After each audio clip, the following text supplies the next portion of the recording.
Three, two, one. All right, everybody. This is great. I'm very excited to be here. My name is Luis Maia. I know many of you already know me. I'm a professor of economics at Universidade Federal Rural de Pernambuco. And this is our first meeting in the behavioral economics of global affairs. Now, come on, tell me, this name is great, isn't it? The behavioral economics of global affairs. All right, so let me start telling you a story. A few years ago, there he goes, Luis Maia. He was teaching his students in the Department of Economics, and then he had an idea. He said, you know what? Our students should practice their English. You know, we all know understanding English and being able to express oneself in English, that may be a huge advantage in the job market when you are looking for a job, right? So we should practice at least a little bit. I know that many of you already speak English. How come you would stay here at UFRPE for 4 years without any practice of English? I mean, it sounds silly, right? It sounds stupid. We have to practice, even though it's not like a very advanced class in English. You're not gonna leave this class and start making speeches. It's not like that. It's only a way to practice your understanding, your listening, your ability to, I don't know, have fun, learn, and somehow express yourself in a different language. So that's the whole idea, you know? We are talking about behavior economics, that's great. We are talking about global affairs, very important global affairs. And that's also special, right? But we are here just to practice English. I mean, this is the whole core of the course, okay? So we have to take it easy. It's not like we are all Americans or we are all British. We are not Indian guys. We were not born listening to English all the time. So this is not natural to us. We have to take it easy. We have to try and understand. And if we don't, we raise our hand. We say, you know what, Luiz, volta um pouco aí que eu perdi tudo que você falou até aqui. You see, I just spoke in Portuguese. And you guys can also do that. It's not like I'm gonna be mad or I'm gonna look up a frame on you and you say, man, no, you shouldn't speak Portuguese. It's not like that. You know, the world out there is extremely stressful. We are going through hell. And as Winston Churchill, the former prime minister of the, uh, the Great Britain, once said, if you are going through hell, keep walking. Don't stop there, right? If you are going through hell, just keep walking. We have to try and do that, you know? This is hard time. Everybody's going like not comfortable time. We are not seeing our friends. We are not being able to have a beer with a friend sometime. We sometimes cannot even see our parents or our family members. So it's tough. Let's take it easy. Let's try and make this semester a cool one that we can just relax and try to enjoy it, okay? This is the whole idea. And as we do that, I hope you guys will have the chance to practice a little bit more of your English. How does that sound? Let me see how many of you are with me so far. Am I speaking too slow? Does it sound like I am stupid? Yeah, kind of. But you got the idea, right? Sometimes I may sound stupid, but that's something that I learned when I lived abroad. When I lived for 7 years in the United States, I realized that the people I talked to, they understood very well what I had to say, but sometimes they thought it was childish. It was like innocent, because the way I could articulate my ideas, the way I could choose words, it sounded like I was a child, I was a kid. And obviously, I was a PhD student, right? I was having my doctoral. So what I realized is that some people will understand this as an opportunity. And some people will say, you know what? I don't have the patience. It's too slow. And I don't know, I thought it would be something else. And it's okay. So if some of you decide to drop the class, it's okay. It's not a big deal. If some of you think that I'm talking too fast, well, then we have a problem. Because I'm going as slow as I can. But I will try, even if I speak very slowly, I will try always to go back, repeat some of the stuff, and sometimes you guys will have the chance to listen to this class at YouTube. You know what that means? It means you can listen to this class and switch on the automatic translation. So in a way, if you feel like the class was too hard, it's okay. You can just wait. You're gonna get a link to the video, and then you can watch the class.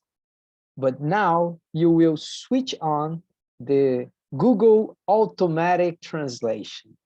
And then you can listen to me in Portuguese, in Spanish. Hell, you can say that I can be speaking in French and you're still gonna understand me. Okay? How does that sound? It's just a little bit strange to talk to a black screen with all the names of you here, but I guess you guys are back there having a laugh. You know, as I know you, you may be looking and saying, man, this is crazy. Yeah, it is. It is a bit crazy, but here we go. Now, let's start with this. Questions so far. Everybody cool?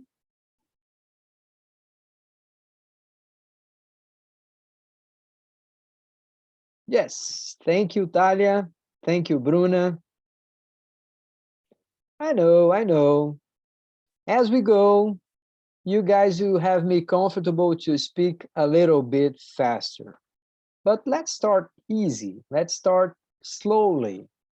Let's take it easy for some time and then try to enjoy ourselves, okay? I know it is strange. Oh yeah, there is something else that I have to tell you. We sound different in a different language, which means you may listen to me and say like, Luis Maya is different. It's like he has a new personality in a different language. That is very interesting too. It happens. You know, when you try to speak another language, you have so many different models of people speaking that language that sometimes you try to repeat or to act like them, and then it looks like you were another person.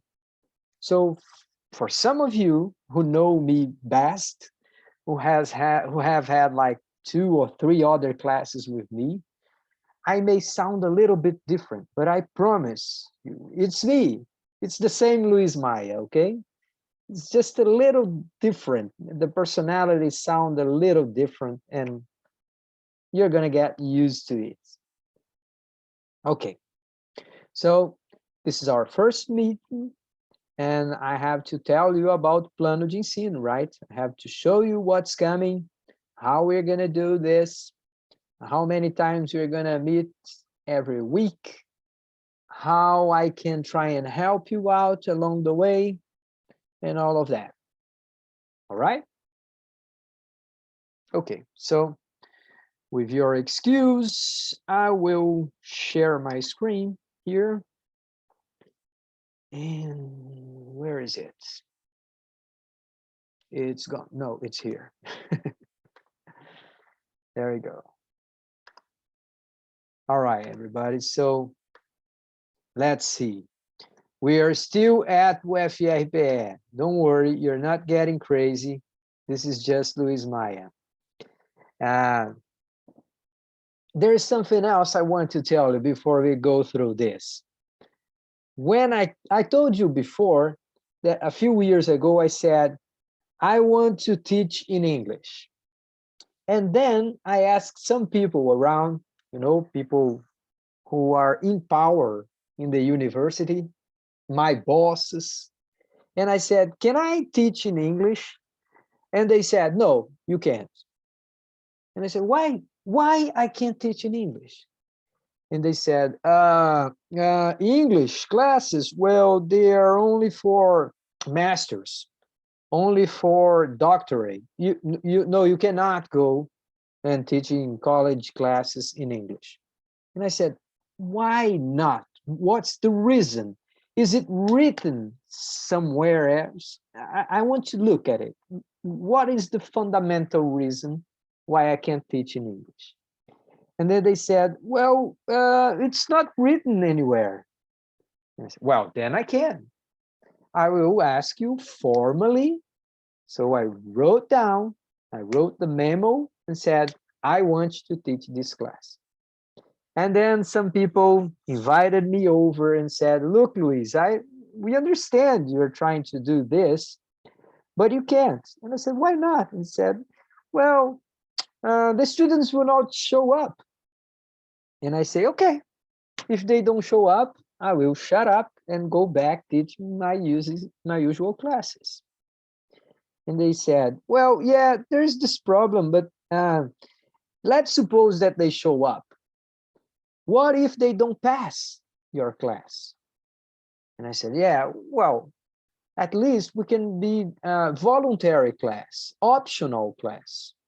So if the guys stick around, if the girls stick around and they want to take the class, it's all right. It's their choice. I mean, it's not obligatory. It's not mandatory. You only take the class if you want. It's optional. And they said, yeah, okay, so let's have it as a try, a pilot. Let's give you one chance. And we see how it goes. So we did that. We had a pilot, the first trial, and then we had 35 students. The interesting thing is that out of those 35 students, 10 of them never showed up. I don't know why they had registered for my class. They just did and never showed up. I think they did not believe, or they want to see with their own eyes if I would only teach in English. Then again, from the 25 people who actually took the class, who met me and came to class and discussed the subjects, all of them were approved. So this is not a hard class. This is not a class that you're going to say, man, I have to read a lot to understand this. I have to read many books. Oh, it's taking a lot of my time. No, it's not like this. It's going to be simple, easy, And as far as I can guarantee, I will try to make it fun, okay? This is not a test. This is not supposed to be hard.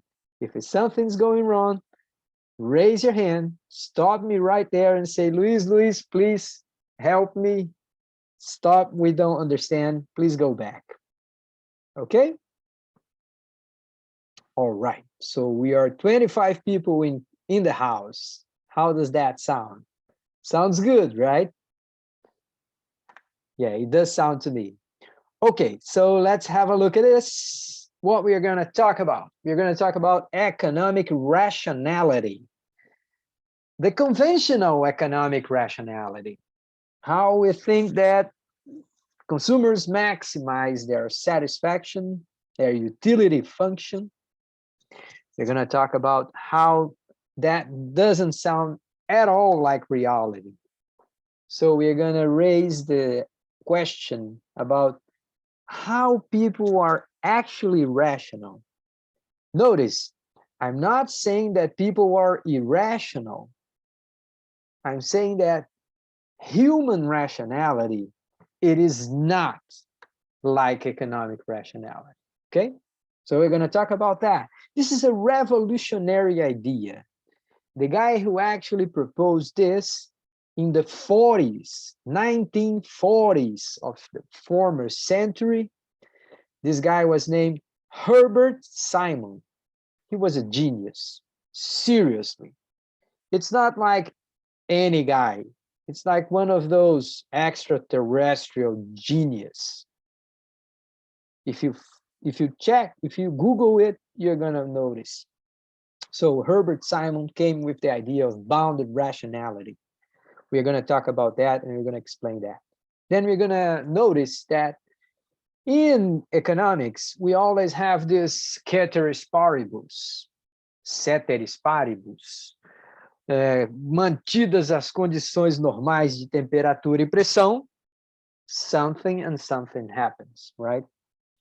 But here we're going to do the opposite.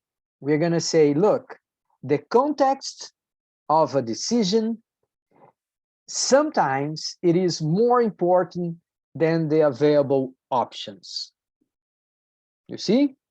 Sometimes you may have lots of options, but in a specific context, you may feel pressed, you may feel pushed to make a specific choice. That's like the opposite of traditional economics. We're going to talk about behavioral economics, economia comportamental, aspectos comportamentais da decisão. It's not like we're going to trash out our microeconomics books. Please don't. Please don't throw away your microeconomics. I know you would like to do that, right? Yeah. We all would like to do that at some point. Don't do that. Microeconomics is still good. What we're going to try to do is to complement, or I'm sorry, to supplement, to add up, to include something else, some different theories, some different facts, and sometimes we are gonna help out understanding better some of the economic problems, okay? So we're gonna talk about context. The second expression you have there is kind of strange for many people, framing. You guys know what framing is? So look at me here, framing. It's like that part of the picture, you know? Something that it goes around a picture, framing. Okay, sometimes if you change the frame of a picture, you can draw the attention to a specific element of that picture, right? So framing, it's how you present an issue. The words you use, the colors you put, the speed you talk, the way you frame an issue will affect people's choice. So we want to talk about that. Framing is a big deal, all right? It's something very, very important, and most of the times people don't even realize it's there. Okay, so at this first part, we're going to talk most about individual behavior, comportamento individual. Now, this is another word that people are not used to listen. Heuristics. Even in Portuguese, heurísticas, I don't know what that is. So the best way to say heuristics in Portuguese is regrinhas de bolso. Sometimes we don't actually make choices. We have some regrinhas de bolso that we pick and we say, yeah, this is going to work. It's going to be fast. I made my choice. Think about when you go to a restaurant and you go to a restaurant that you already know. You like that restaurant. Most of the times you're going to sit there and tell the waiter, look, I want that and that beer, and I want such and such pizza. The guy is coming to you with the menu. He wants to ask you what is your choice, but you don't need the menu. You know what you want, right? So you have like a fast way to take a decision, a faster way to make a decision. So this is a sort of a regrinha de bolso, sort of heuristics. It turns out that if we pay attention, our day is full of heuristics. As you wake up, as you brush your teeth, as you take a shower, as you go to school, if you you don't go to school anymore. But then again, if you switch on your computer and you start your day, listen to people over the internet. Now, we do heuristics all the time, and we have to pay attention because sometimes we don't even realize that we are not making choices. We are just applying heuristics. That's dangerous, and I will try to show you that. Then we're going to talk a lot about cognitive and social bias. Here it is, cognitive and social bias. So those are like slippery slopes. So they are situations in which we predictably make wrong choices.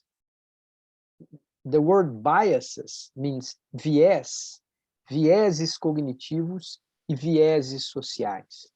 So they are like tendências cognitivas.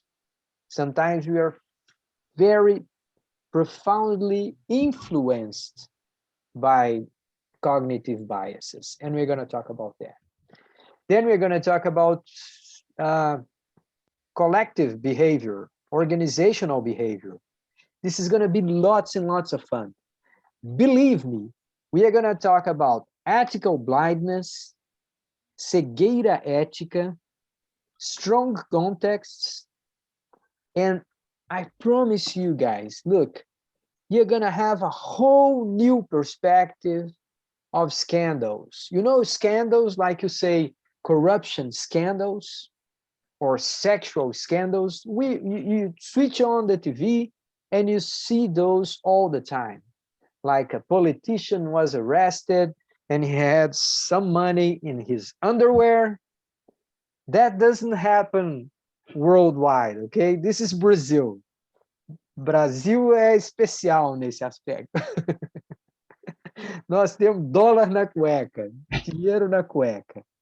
Anyway, so as we discuss behavior economics and organizational behavior, I'm going to try to give you a fresh glimpse, a new look at this moral question, the ethical behavior of people in corporations, okay? It's not like people are not to blame. Sometimes they are to blame. They are guilty. Many, many times people are guilty. But it is also true that many times good people do something very, very wrong. Good people can do things absolutely horrendous. So we're going to have a look at that. And then we understand what strong context, contextos fortes, podem fazer. O que eles fazem, como que eles influenciam o nosso comportamento. All right, so we're going to talk about very crazy business models, like the garbage can model. And here we are going to violate any postulate of business administration. Nós vamos violar todos os princípios elementares das ciências da administração. So I'm really telling you, this is a very fun class. Next, we're going to move to social and health behavior. This is something so important, guys. Look, we are in the middle of a pandemic. Some people like me, we thought that September 11 was huge. Muita gente como eu achava que 11 de setembro ia ser o caso que eu ia contar para os meus netos. But then the world comes and said, wait, you have no idea what the 21st century holds for you. So we are in the middle of a pandemic, and this is a big deal. People are going crazy. People are having a hard time dealing with confinement, social distancing, the political polarization. I know, it's kind of crazy, right? We are not in normal times. And we're going to have to talk about how we can try and stay healthy, mentally and socially healthy, okay? Let me see, so far so good? Let me have a look at your faces here. Well, no, everybody's there, just hanging out. Hannah, are you good? Arthur? You guys are not sleeping, right? Wait. Wake up, Vinicius. I hope you guys are not sleeping. Yeah, I see you. I'm just kidding. Thanks, guys. I have to check from time to time. I have to make sure that you guys are still there. Please don't let me hanging in here all by myself. Okay, so then we're going to move to the final part of our class. We're going to talk about global affairs and in a behavioral perspective. We're going to talk about prejudice and discrimination, Black Lives Matter, for example. We're going to talk about women discrimination in the job market. We're going to talk about very interesting stuff here. Then we're going to talk about aging, people getting age, people getting old. It turns out that this is a huge deal. You know, our civilization is living much longer. And then soon we're going to have like half of the people in the world 60 plus, more than 60 years old. That is a huge change in our societies. So we're going to have to talk about aging, not only from the perspective of pensions, pensões, aposentadorias. Yeah, in economics, this is a nightmare. Para a economia, a questão do envelhecimento populacional é um pesadelo. But we are going to talk about other aspects too, okay? Nós vamos falar de outros aspectos também relacionados ao envelhecimento. Em português tem até uma expressão que chama economia de prata, economia prateada, fazendo referência aos cabelos grisalhos da turminha mais idosa. E, obviamente, a demanda por alguns produtos vão crescer bastante com essa população mais envelhecida que nós vamos ter. Oh, let me go back to English. All right. So we're going to talk about consumerism and debt, which means excessive consumption. People buying more stuff that they can pay for. Well, then sooner or later, they're going to be over here in debt, right? They can't pay back. They're going to have, I don't know, financial challenges for a good time. Okay, so we're going to talk about that. Obviously, we have to talk about biodiversity, reduction, sustainability, and all this sort of stuff. Global warming, climate change, the sustainability agenda. This is huge. The rest of the world is way, way ahead of us. They're kind of acknowledging that we have tremendous challenges ahead of us. And here in Brazil, we are still like, yeah, we have lots of hydroelectricity, so we are fine. A gente gera energia elétrica com as nossas usinas hidrelétricas, então a gente é bonzinho, tá melhor que todo mundo. It's not like that. You're going to have to do a lot. And then finally, we're going to talk about some tough issues like malnutrition, pobreza, extrema pobreza, food insecurity, insegurança alimentar, and migration, migração. All right? Okay, questions so far? This is the whole thing. We're going to have lots and lots of fun with these topics. All of these are, I don't know, challenging issues. We are going to try to take it easy. We are not going to make it like harder than it can be. But those are very, very interesting topics. So I think you guys will have a good time. Okay, so what's the main objective of this class? To analyze 21st century global challenges from a behavioral economics perspective, to rethink and redesign public policies. All right, so I lied to you when I said that we only want to practice English. Yeah, this is the main goal. We want to practice your English, your fluency, your ability to express yourselves in a different language. But we also want to challenge you to rethink how we do economics, how we want to be economists. We have to kind of add up to the tools, as ferramentas of economics. We have to add up some tools to our tools box. A nossa caixinha de ferramentas vai precisar adicionar alguns elementos, okay? We're going to work those tools out in behavioral economics. We're going to try to apply those concepts and tools to the analysis of big humanitarian questions. And we're going to practice a foreign language, which is, in my opinion, very, very much fun. Okay? Okay, so here's once again what we're going to talk about in a more structured way. I have to talk about how this thing is going to work in terms of method, right? The dynamics of classes. It's written in Portuguese here, but I'm going to try to explain, and then you have like instant translation on your screen. So we're going to have like a 2-hour class, which will be taped, which will be recorded and available to you.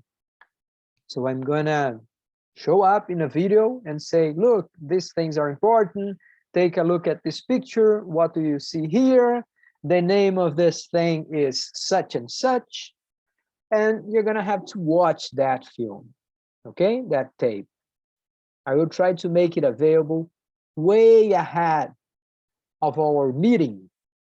Our meetings, it will also take about 2 hours every week, every Friday. And in this case, we have to make sure that you guys have no doubts. We're going to review the issues and go over your doubts. We are going to have to solve some exercises weekly.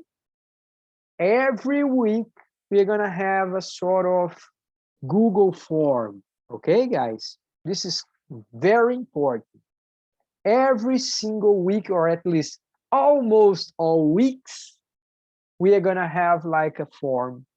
And you guys will have some days, some time to work those questions out. Okay? Oh yeah, can I solve the questions together with a friend? Well, you can work together. You cannot copy your friend's answer. Can I check the book yeah, you can check the book. Can I watch the classes again as I'm going over the answer? Yeah, you can do whatever. I just ask you, please do not copy the answers of someone else. If you have to make mistakes, no big deal, okay? Questions will be easy. I don't think you guys are gonna take more than 5 or 10 minutes, maybe more, 10 or 15 minutes, a whole week to solve those questions, okay? Those exercises. Para as atividades síncronas, nós vamos usar o Zoom, que é essa ferramenta. We are going to use Zoom because now we can split people into breakout rooms. I will show you later on, okay? But this is going to be fun. I will break the class in 2, 3, 4 groups. I will have you some time. I'll give you some time to discuss some issues. And I will try and invite you to use at least some expressions in English. You can speak in Portuguese here and there, but I'm gonna ask you to try and speak in English too. And later, when the time is up, you're gonna get like an advice. Look, it's over. This breakout room is gonna close down in 50 seconds, 49 seconds, 48 seconds. And then as it breaks out, you guys will come back to the main class. This is gonna be fun, I promise. Okay, so let's talk about the things that some people get scared about. Oh yeah, we're having an English class, a class in English. Damn. No, it's not like this. Come on, it's gonna be easy. Let's have a look at here. The students will go over some exercises. Some of them will be individual, some of them will be in groups. And it's gonna be almost every week, not all weeks, okay? And then you guys are gonna submit your answers, maybe 12, maybe 10. I don't know exactly how many we will end up having, but it's gonna be something like that. And how are we gonna grade them? It's gonna be something like this. Let's suppose that you guys, we as a class, we have like 10 exercises throughout the semester, okay? Let's suppose, vamos supor que sejam 10 questionários curtinhos, bem fáceis, ao longo de todo o semestre. So we're going to get the first 5 of them, os primeiros 5, and then we're going to have a look at your grade. Let's see, Rafaela. Rafaela, you got 10, 9, 10, 10, and 8. All right, so here's what we're going to do. We're going to drop the 8, and we're going to average out the other 4 grades. Okay? Why we do that? Well, everybody may have a bad week. You may come to class, you don't feel like it. I don't know, maybe you are sick, maybe you are tired, maybe you just not in the mood. And then you may have a bad performance that day. So we're gonna skip that. Now, let's suppose by the second half of our semester, we also have, let's say, 4. Let's say that after the first half, in the second half of our class, let's say we have 4 exercises. Na segunda metade, a gente tem 4 trabalhos. And then let's say now Isabelle. Isabelle got 8, 9, 7, and 10. So we're going to take the 7th grade and we're going to drop it. and I'm going to average out the other exercises, okay?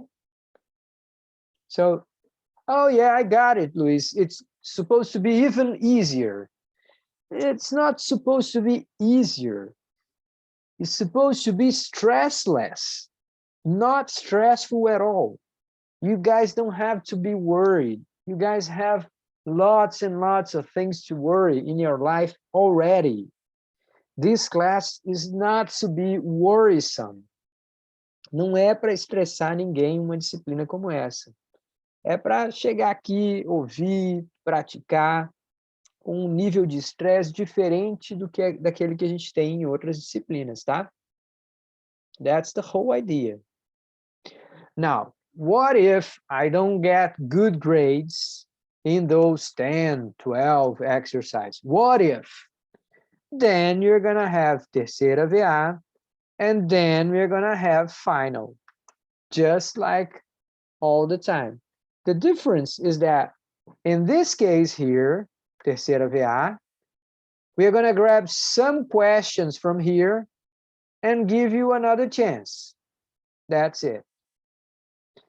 And here, if you are in the final, now in this case, you're going to have to answer 5 questions, and it's going to be open questions. But wait. There is a very important detail here. All exams, all questions, all exercises, they all are bilingual. You have the English version, and right next to it, you have the Portuguese version.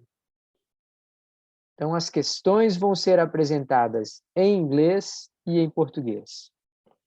And then you can ask me, okay, Luis, but how about us?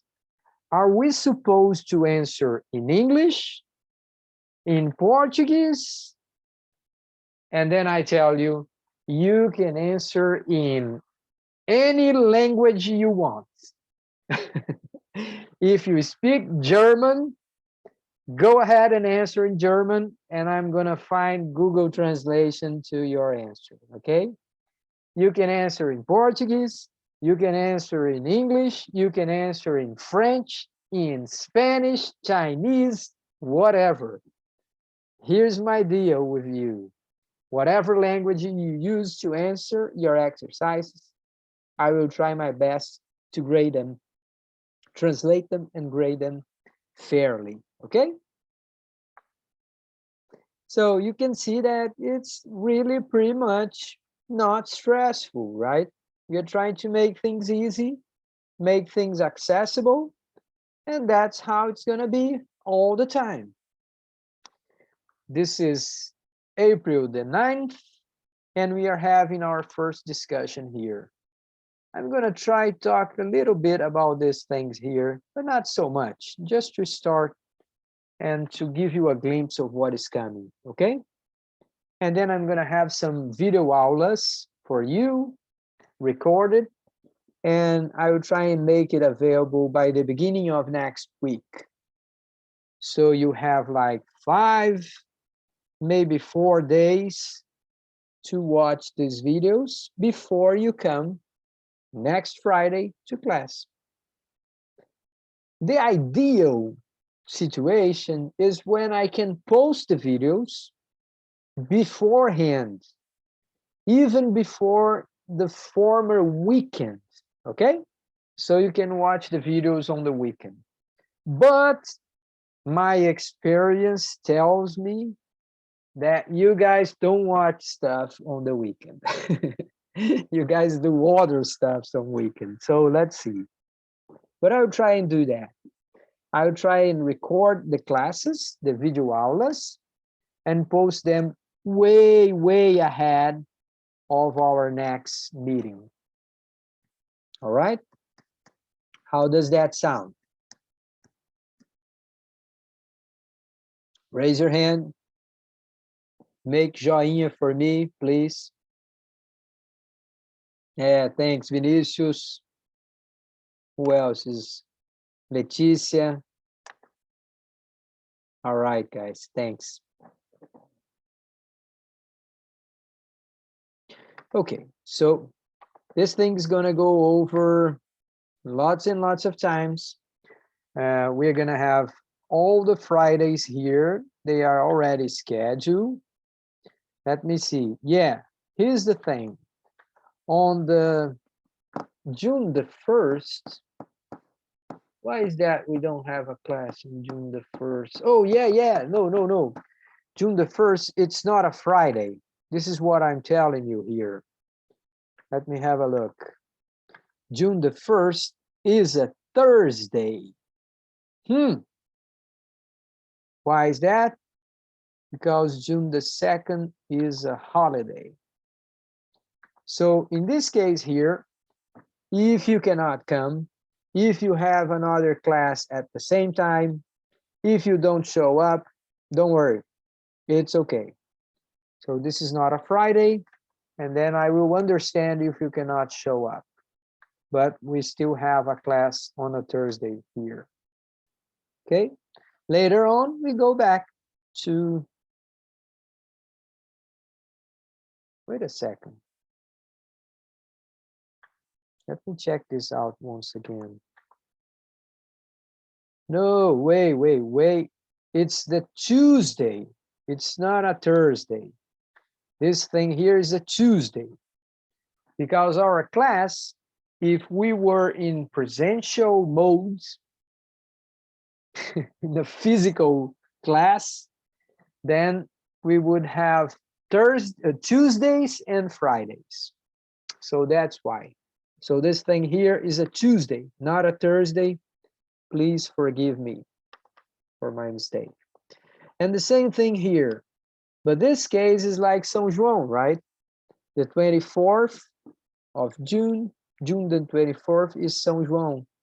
So we move to the 22nd. Except from these two cases, all our classes will be on Fridays. And by the end of the semester, if you need so, I don't think anybody will, but if you need so, you're gonna have the chance and the time to deliver your terceira VA. And if you need so, you're gonna have some time to work on your finals, okay? All right. So far, so good. Everybody can hear me?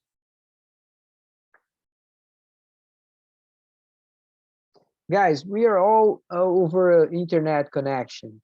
So sometimes you may not listen to me.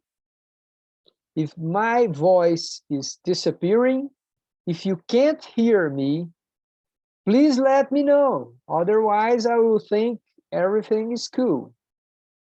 Okay?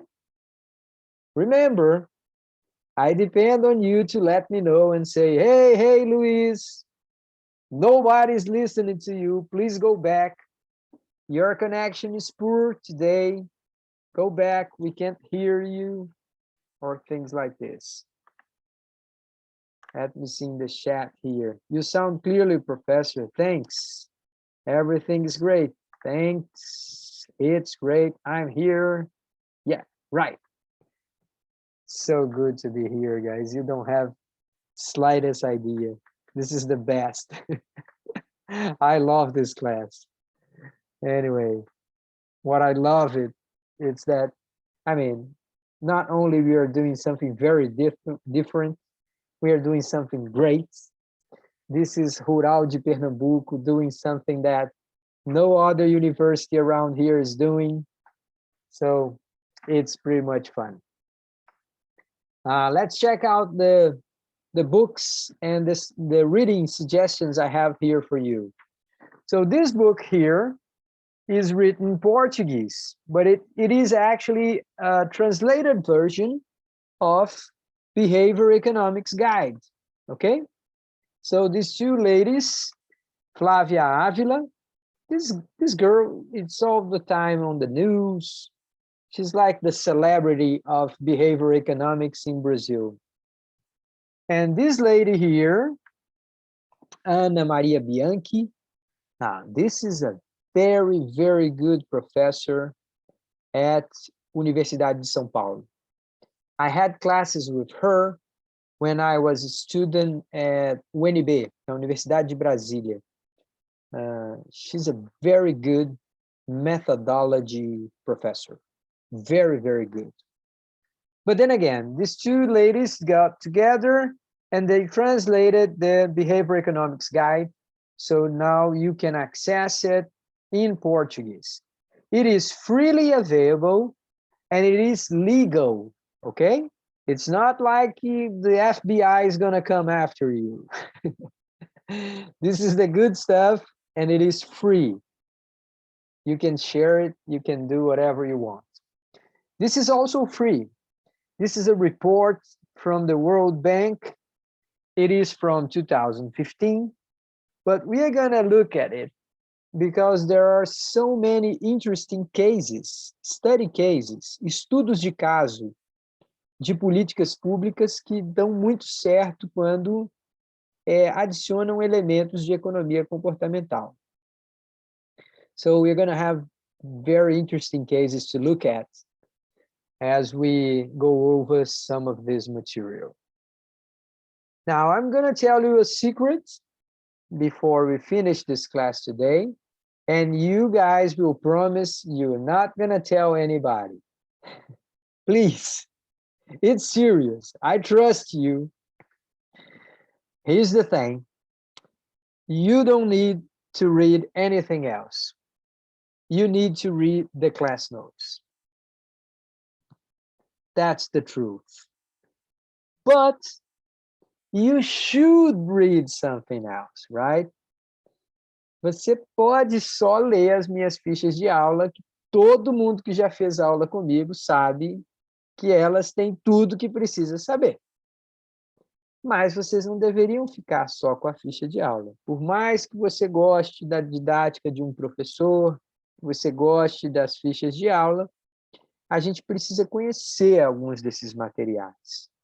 So it's good if you guys take the chance to have a look at these books, okay? They are free and they are available online. We're going to bring some of the stuff. We're going to take pictures of some stuff and bring those to the class notes. But come on, have a look.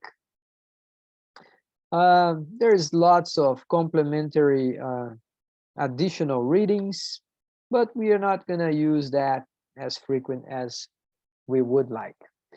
One good suggestion is this book here. This is a very interesting book, okay, guys?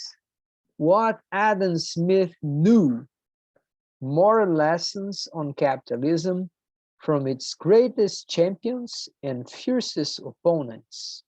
O que o Adam Smith sabia? Lições morais sobre o capitalismo pelos seus maiores defensores e mais aguerridos adversários. Come on, this has to be interesting, right? Where can I find this book? Well, you can go over our library, na nossa biblioteca, and we have the ebook central, ProQuest eBrary. It takes some time to get used to it. It's not as good as Minha Biblioteca, but you have some good stuff there too, okay?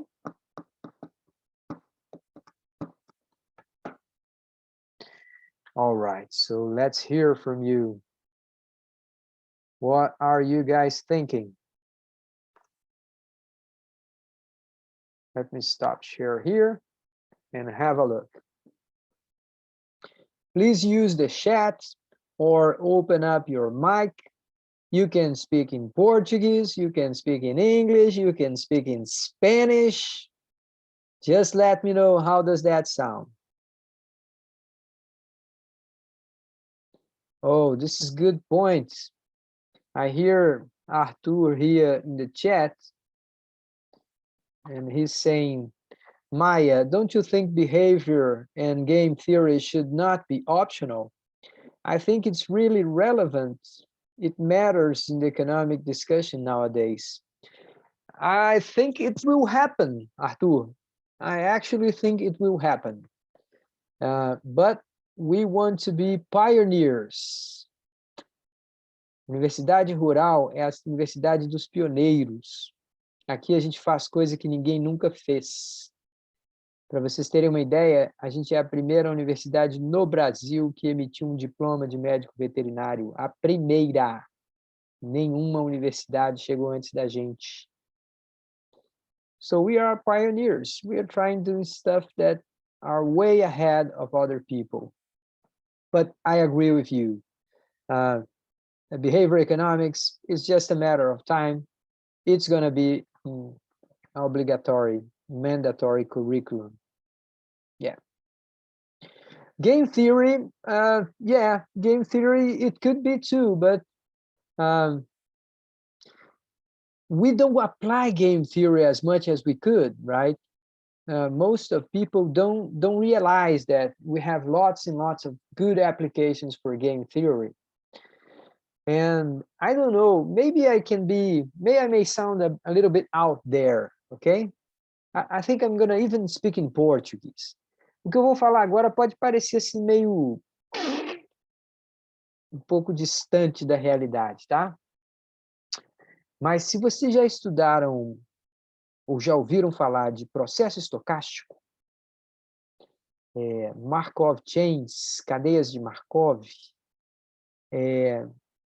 essas matrizes de probabilidades que você vai ter no alternância em diferentes estados de um determinado problema, eu ainda acho que esse negócio vai virar central para a economia. Eu acho que cálculo estocástico, processos estocásticos de maneira em geral, que não é só séries de tempo não, tá, gente? Tem matrizes de estados estocásticos, tem coisas muito interessantes que muita gente estuda em outras ciências e a gente até agora não trouxe para dentro da economia. So yeah, I think that these things will end up having more of a mandatory status in an economics class. But as long as they don't, you guys are ahead, right? You guys are ahead of the curve. Now, you may look at me and say, Luis, why are you so happy? And I will tell you straight away, because I have the best students of the economics course right here. Nobody noticed, but you guys are the best. It turns out that it is true. How do I know that? Because you chose this class. You guys want to expose yourselves to things that are not trivial. You guys want to try something different. That's what tells me that you guys are the best students in the economics department. That's why I'm happy. People don't realize I found a way to attract the best students to my class.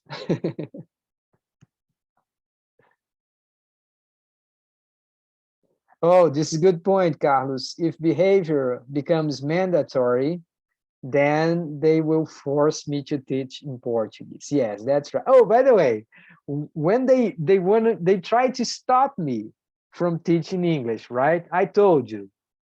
So one of the things that they made me do, they required me to do, is say, look, if you create a discipline, a course in English, you have to create the same course in Portuguese. So it already exists. But when they made me do that, and I told them, look, I'm not gonna teach the Portuguese version. And they said, it doesn't matter. If you create a class in English, you have to create the same class in Portuguese.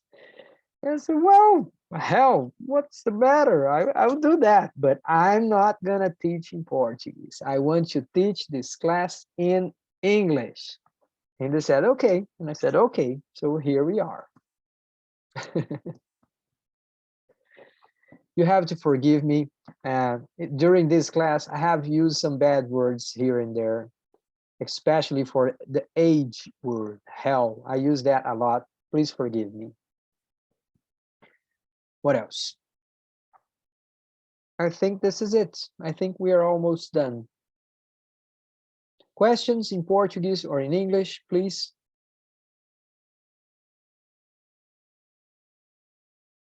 No? That can be very good or terrible, but then again, we're going to figure out as we move along. Guys, look, I want to stop early, so I'm just use 2 or 3 more minutes to tell you this. Behavior economics is a new science, or at least a new branch of this old science, economics, right? We are not more than 60 or 65 years old, so we have lots to learn.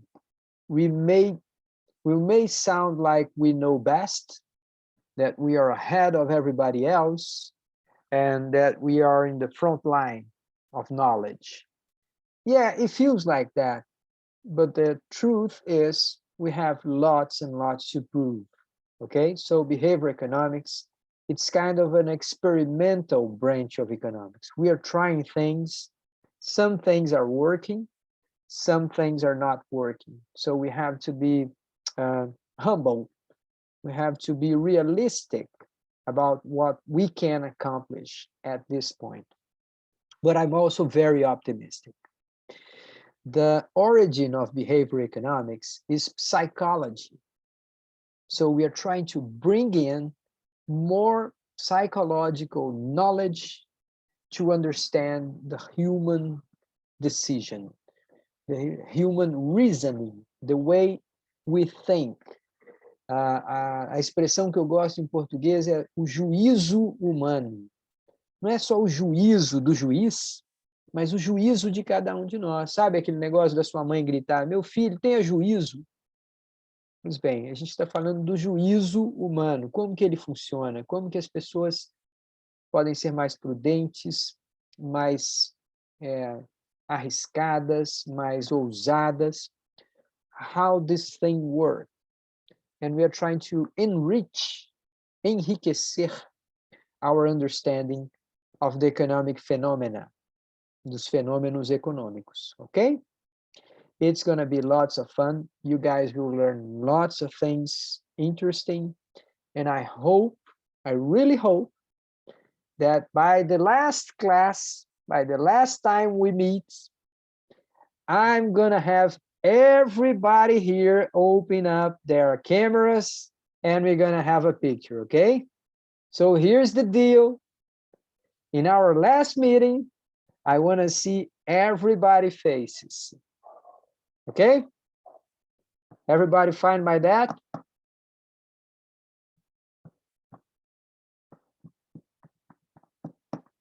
Oh, I hope so.